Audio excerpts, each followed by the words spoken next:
Marilah kita sampai kepada firman Tuhan. Saya membacakan firman Tuhan Filipi pasal 4 ayat 2 mulai. Saya membacakan sampai ayat 19. Kita sama-sama saja membaca, biar kita semua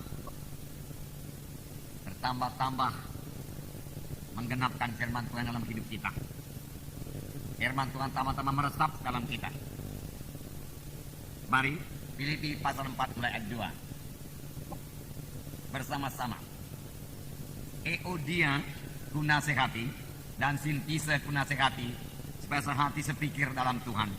Bahkan ku minta kepadamu juga Sonsugos, temanku yang setia, tolonglah mereka. Karena mereka telah berjuang dengan aku dalam pekabaran Injil, bersama-sama dengan Clemens dan kawan-kawanku sekerja yang lain, yang nama-namanya tercantum dalam kitab kehidupan. Mari semua, 4. Bersukacitalah senantiasa dalam Tuhan. Sekali lagi kuatakan bersukacitalah. Hendaklah kebaikan hatimu diketahui semua orang. Tuhan sudah dekat. Janganlah hendaknya kamu khawatir tentang apapun juga, tapi nyatakanlah dalam segala hal keinginanmu kepada Allah dalam doa dan permohonan dan ucapan syukur. Damai sejahtera Allah yang melampaui segala akal akan memelihara hati dan pikiranmu dalam Kristus Yesus. Jadi akhirnya saudara-saudara, semua yang benar, semua yang mulia, adil, suci, semua yang manis, semua yang sudah didengar, semua yang disebut kebajikan dan patut dipuji, pikirkanlah semuanya itu.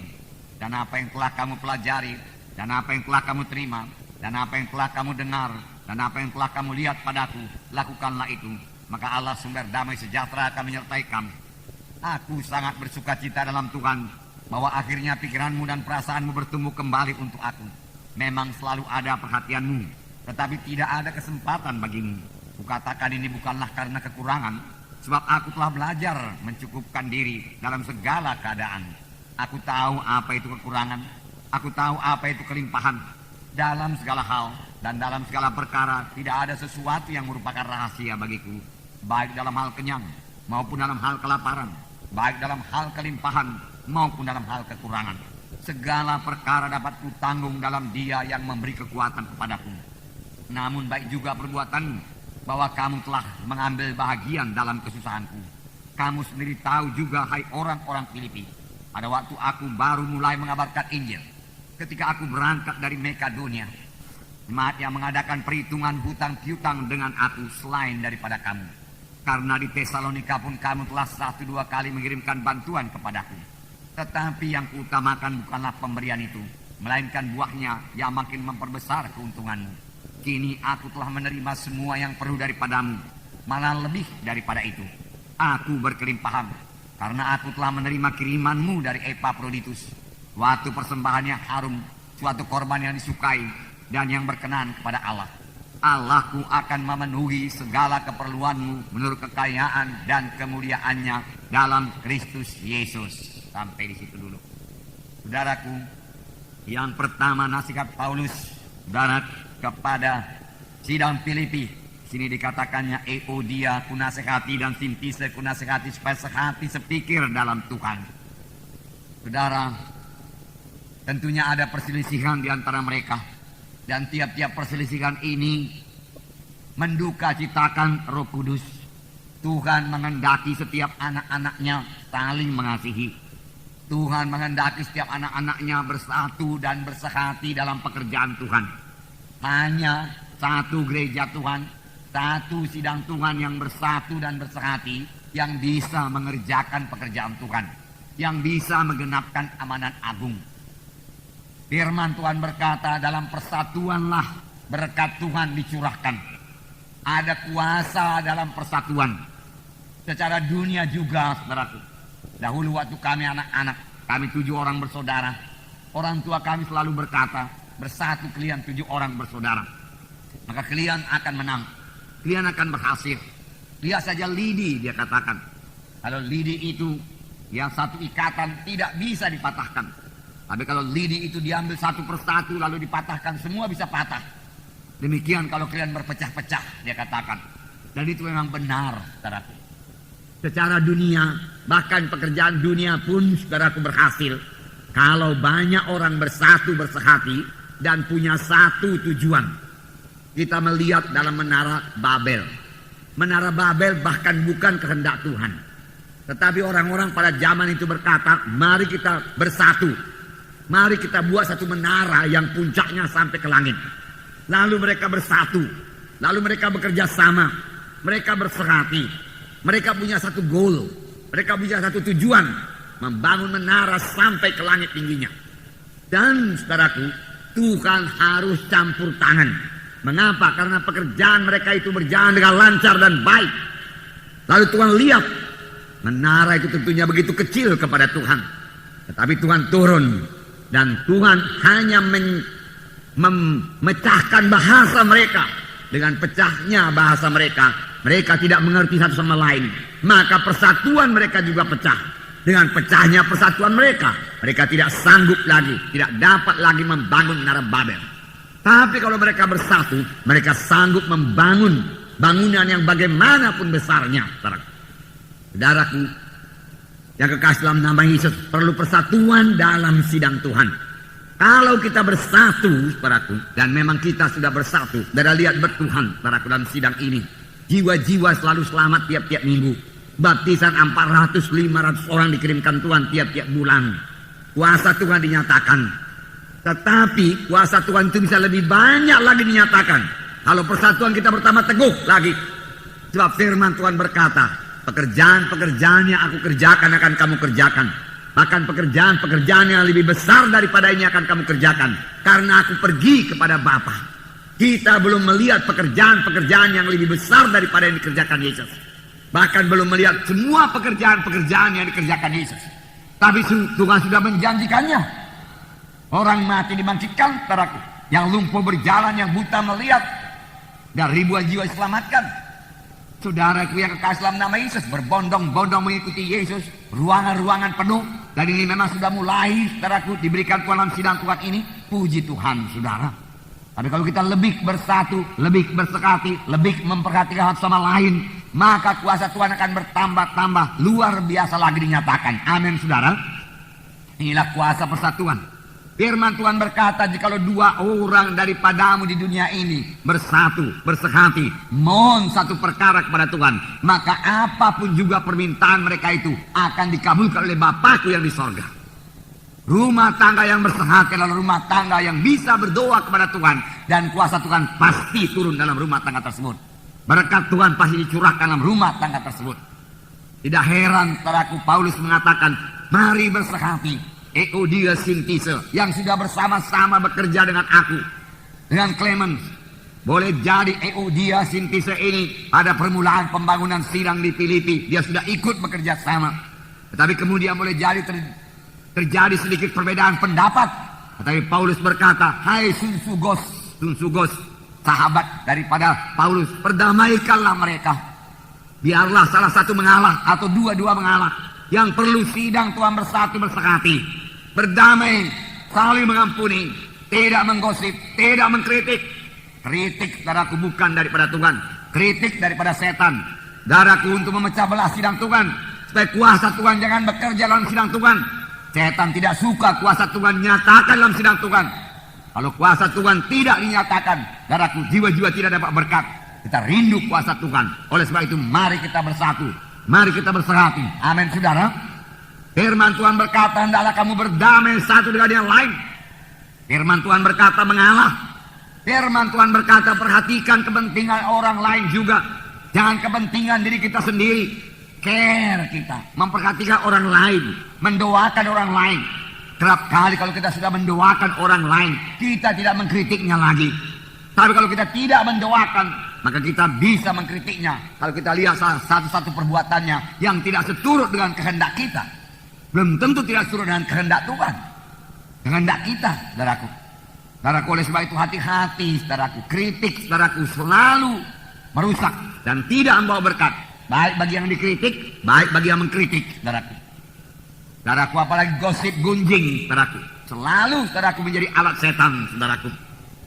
Saudara yang kekasih dalam nama Yesus, Paulus tidak menggosip, Paulus tidak mengkritik, tapi Paulus berkata, siang malam aku mendoakan kamu dengan mencucurkan air mata. Tidak heran sidang-sidang yang dibuka oleh Paulus sangat berkemenangan, sangat berhasil. Nehemia membangun tembok Yerusalem tanpa modal. Modalnya apa? Hanya persatuan. Musuhnya banyak. Sanballat, Tobia, orang Arab dia katakan mengancam. Bukan hanya mengancam, kemudian mereka menyerang. Tapi apakah yang diperbuat oleh Nehemia? Nehemia dengan rakyatnya bersatu. Mereka bekerja sama. Masing-masing pada tempatnya, pada lokasi yang ditentukan. Ada bagian masak, saudaraku, konsumsi. Ada yang bekerja dengan memegang tombak. Satu tangan bekerja masak batu. Lalu siaplah tembok Yerusalem dalam tempo 50 hari lebih, saudara. Keberhasilan Nehemia bukan karena berkurangnya tantangan, bukan karena berkurangnya musuh.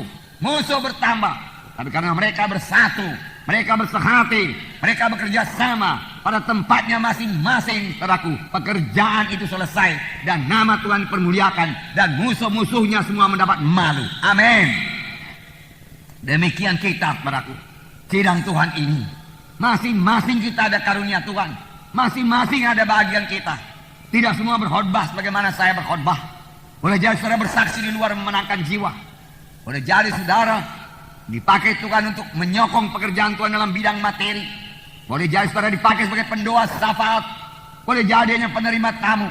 Boleh jadi guru sekolah minggu. Apapun pelayanan saudara, mari kita laksanakan dengan sebaik-baiknya di mana Tuhan menempatkan kita, saudaraku. Apapun karunia yang diberikan Tuhan pada kita, ucapkan syukur. Pakai itu sebaik-baiknya, saudaraku. Untuk melayani Tuhan, kita tidak perlu cemburu akan karunia-karunia lain. Anak-anak Tuhan yang lebih baik daripada kita. Ada yang bisa menyanyi lebih merdu daripada kita. Ada yang bisa bernubuat. Ada yang bisa memiliki urapan yang luar biasa. Tetapi kepada kita masing-masing, pada saudara masing-masing juga, tetap ada karunia Tuhan. Karena saudara adalah anggota tubuh Kristus. Amin. Semua kita adalah anggota tubuh Kristus. Pada waktu kita lahir baru kita menjadi anggota tubuh Kristus. Anggota tubuh Kristus.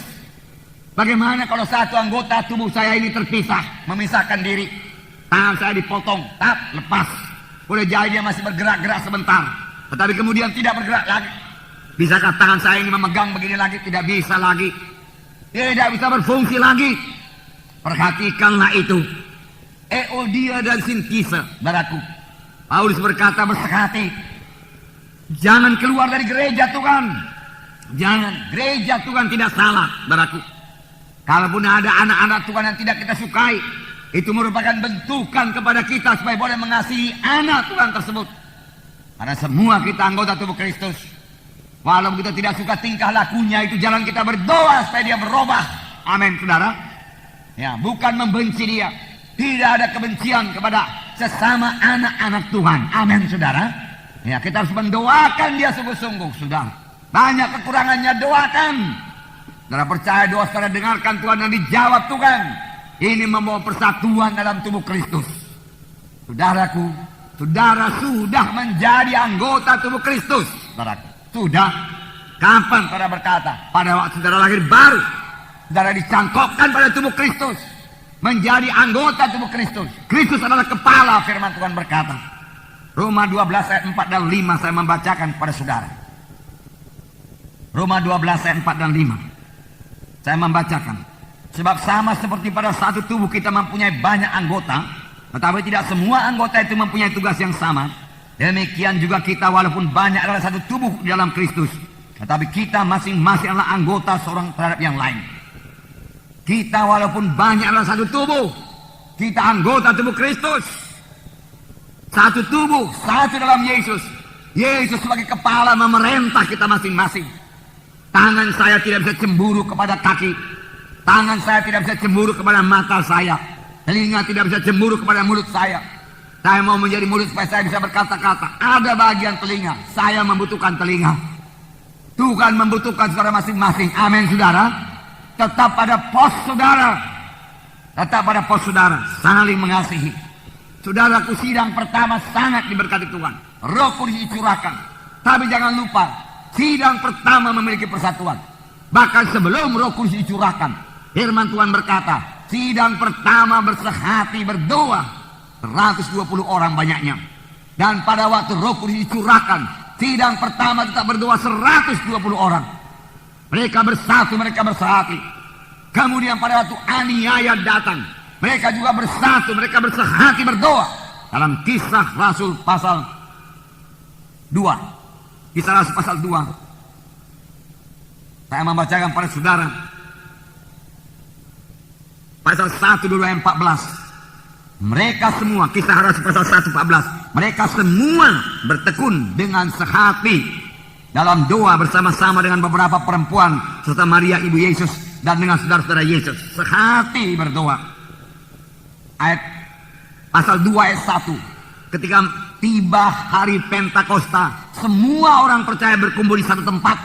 Mereka juga bersehati, berkumpul satu tempat. Firman Tuhan juga berkata kepada kita, janganlah tinggalkan kebaktian bersama-sama, perhimpunan bersama-sama. Jangan tinggalkan kebaktian minggu. Saudaraku, kebaktian minggu adalah hal yang utama. Kita bersekutu dengan Tuhan, memuji Tuhan, menyembah Tuhan, dan bersekutu satu sama lain sebagai anak-anak Tuhan. Saudaraku, setan bisa menyodorkan banyak acara-acara lain pada hari Minggu dan gangguan-gangguan pada hari Minggu. Boleh jadi dia kirim teman-teman kita datang, family kita datang. Tetapi semua itu tidak bisa menghalangi kita untuk beribadah kepada Tuhan pada hari Minggu. Hari Minggu, saudaraku, hari untuk beribadah, bersyukur kepada Tuhan. Itulah kekuatan kita sepanjang minggu yang akan datang, saudaraku. Karena kita bersekutu dengan Tuhan. Itu hari yang pertama dalam minggu itu untuk Tuhan. Kisah Rasul pasal 2. Ayat 46. Saya bacakan pada saudara, masih banyak ayat. Dengan sehati mereka berkumpul tiap-tiap hari dalam bait Allah. Mereka memecahkan roti di rumah masing-masing secara bergilir dan makan bersama-sama dengan gembira dan dengan tulus hati sambil memuji Allah. Dan mereka disukai semua orang, dan tiap-tiap hari Tuhan menambah jumlah mereka dengan orang yang selamatkan. Sambil bertekun dan dengan sehati mereka berkumpul. Nah, saudaraku yang kasih dalam nama Yesus, ini sidang pertama. Bersehati, bersatu, bersehati. Saudaraku, dan sidang pertama, saudaraku, berhasil menggenapkan amanat agung pada zamannya. Mereka menginjil, kuasa Tuhan dinyatakan, mujizat Tuhan dinyatakan, bayang-bayang Petrus menyembuhkan. Mereka membaptiskan 3.000 orang karena mereka bersatu, karena mereka bersehati. Nama Tuhan dipermuliakan, saudaraku. Saudara, masih banyak jiwa-jiwa terhilang di luar sana. Kami baru pulang dari penginjilan, saudaraku, seperti saya saksikan minggu yang lalu. Dari Sumatera Selatan, dari Lampung, saudara, dari Jawa Barat, saudaraku, di Jakarta, saudaraku, dari Surabaya, Jawa Timur, kemudian Jawa Tengah, daerah istimewa Yogyakarta, saudaraku, entah berapa provinsi dan daerah istimewa itu, saudaraku, dan kami melihat masih banyak jiwa-jiwa, saudaraku, perlu dimenangkan buat Tuhan. Perlu sekali kuasa Tuhan dinyatakan, dan perlu sekali kita semua bersiap-siap, saudaraku, mengambil bagian, saudaraku, dalam pekerjaan Tuhan ini. Saudara, perlu sekali kita semua diberkati Tuhan untuk ini. Dilengkapi Tuhan dengan kuasa dan tanda ajaib. Bertumbuh menjadi dewasa sehingga bisa berdoa buat mereka. Sekarang saya mau bertanya kepada saudara, bisakah seseorang menjadi dewasa kalau dia tidak tetap pada satu sidang Tuhan yang hidup? Saudaraku, kalau satu tanaman, saudaraku, yang sudah mulai tumbuh, mulai berakar, saudaraku, mulai subur, kemudian dipindahkan lagi tempatnya ke tempat lain, saudaraku, saudara, dia tidak akan bisa bertumbuh dengan baik. Bahkan kemungkinan besar, saudaraku, apa yang terjadi kepada tanaman itu, dia akan mati, saudaraku. Demikian juga seorang anak Tuhan yang tidak menetapkan hatinya untuk menyerahkan diri pada satu gereja yang hidup, saudaraku, tidak bisa bertumbuh dengan baik, saudaraku. Ini, saudaraku, saudara, saya melihat dari pengalaman dan instruksi dengan Alkitab, saudaraku. Saudara boleh selidik Alkitab, saudaraku. Saya sudah lama melayani, saudara, dan telah jumpa banyak orang, saudaraku. Banyak orang tidak suka menyerahkan diri pada satu gereja. Dia suka, saudaraku, raun-raun dari satu gereja ke gereja yang lain. Oh, bosan di sini, dia di sana musiknya enak. Sana firman Tuhan menyegarkan. Oh, sana nggak usahlah firman Tuhan menengking di sana dan lain sebagainya. Saudara, dia ambil mana yang dia suka. Bagi anak-anak, saudaraku, suka makan bonbon saja, tanpa mau makan makanan yang bergizi untuk pertumbuhan rohaninya. Tidak ada yang merawat, Firman Tuhan berkata, gembala-gembala sedang berjaga-jaga atas jiwa-jiwamu, dia katakan. Tetapi orang yang pindah-pindah dari satu gereja ke gereja yang lain, saudaraku, dari satu kebaktian ke kebaktian lain, tidak punya gembala. Saudara, bagaimana domba-domba yang tidak punya gembala, tersendiri mengetahui. Dia menjadi mangsa-mangsa yang empuk saja, saudaraku, daripada singa-singa. Karena tidak ada yang melindungi, saudaraku, tidak ada yang melindungi. Saudaraku yang kasih dalam nama Yesus, dapat saya simpulkan lagi, saudaraku, seorang yang tidak menyerahkan dirinya pada satu gereja yang hidup tidak akan pernah sampai kepada panggilan Tuhan yang sepenuhnya di dalam hidupnya. Saudaraku, saudara, seorang jiwa, saudaraku, ya, selamat dalam pelayanan saya, saudaraku, saya pikir sekitar tahun 80, saudara. Kemudian saudaraku, dia sekolah Alkitab, saudaraku, di Jawa, dapat titel STH, kemudian melayani satu gereja, kemudian tidak puas pindah ke gereja yang lain, kemudian melayani di yayasan, kemudian melayani di majalah, saudaraku. Terakhir, saudaraku, waktu Susan Hatting di Jakarta, dia bertemu dengan saya. Apa dia katakan? Dia mengeluh. Dan dia katakan, Pak Munti, dia katakan, bagaimana kalau saya kembali ke Gereja Kemenangan Iman Indonesia? Saya katakan, bagaimana kamu sudah STH? Saya katakan, dan kamu bukan belajar di Institut Alkitab Rema. Tentu nanti pengajaran yang kamu berikan lain daripada yang kami berikan di Institut Alkitab Rema. Bagaimana kamu bisa melayani jiwa-jiwa? Biasakan mengeluh. Karena hidup saya nggak tentu sekarang ini. Pelayanan saya tidak tentu. Memang saya berjumpa dengan jiwa ini di balik papan dalam persekutuan doa. Saudara, 2 buah pula persekutuan doanya, saudaraku. Bukan 1, saudara. Nah, saudara yang kasih dalam namanya sangat repot, saudara. Karena ada jumpa di Jakarta, belum juga punya sidang, belum juga punya pelayanan yang pasti, saudaraku.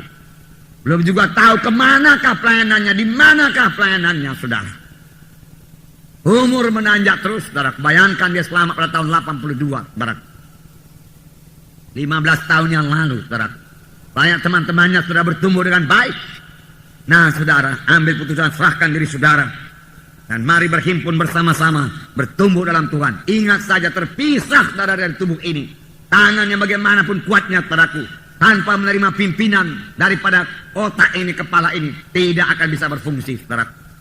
Bagaimanapun bertalentanya orang tersebut, saudaraku, di luar daripada sidang Tuhan yang hidup, saudara, dia tidak akan sampai kepada panggilan Tuhan. Berdoa, saudaraku, di mana saudara bisa menjumpai satu sidang Tuhan yang hidup, yang bisa membimbing saudara sampai kepada panggilan Tuhan dalam hidup saudara, dan tetap di situ. Amin, saudara. Akan ada selalu kekurangan dalam anak-anak Tuhan. Sedangkan dia Sintise yang sudah lama selamat, yang ikut dalam pembangunan tubuh Kristus, masih berselisih. Sidang Tuhan di dunia ini belum sempurna. Tapi bukan itu yang menyebabkan kita, saudaraku, meninggalkan sidang Tuhan yang hidup, saudaraku. Itu membuat kita lebih mengasihi sidang tersebut. Dan membawa kita lebih banyak berdoa. Supaya sidang itu bersatu. Supaya yang, saudaraku, apalagi tempat kita berselisih itu, supaya Tuhan membukakan hatinya, bisa mengalah. Tetapi kita lebih dahulu mengalah. Amin, saudara. Jangan segan-segan berdamai. Jangan segan-segan minta ampun. Dan harus mengampuni. Amin, saudara. Dengan demikian sidang Tuhan bersatu dan bersehati. Dan ini merupakan berkat Tuhan yang luar biasa dalam sidang Tuhan. Haleluya. Tuhan memberkati saudara. Yang kedua, janganlah kamu khawatir. Filipi pasal 4 ini tadi. Firman Tuhan berkata, janganlah hendaknya kamu khawatir tentang apapun juga, tapi nyatakanlah dalam segala hal keinginanmu kepada Allah dalam doa, permohonan, dan ucapan syukur. Nah, lebih dahulu dikatakan bersukacitalah kamu senantiasa, sama sebagaimana firman Tuhan minggu yang lalu bersukacita. Kita bersukacita bukan karena banyak untung, saudaraku. Perlu kita bersyukur, saudaraku. Tapi sukacita kita yang terutama bukan lama itu. Tuhan menegurkan murid-murid, karena murid-murid bersukacita punya kuasa mengusir setan dalam nama Yesus. Tapi Tuhan berkata, bersukacitalah kamu, bukan karena kamu berhasil mengusirkan setan dalam nama Yesus, tapi bersukacitalah kamu karena namamu tertulis dalam buku kehidupan anak domba Allah di sorga. Amin. Saya bersukacita, saudaraku.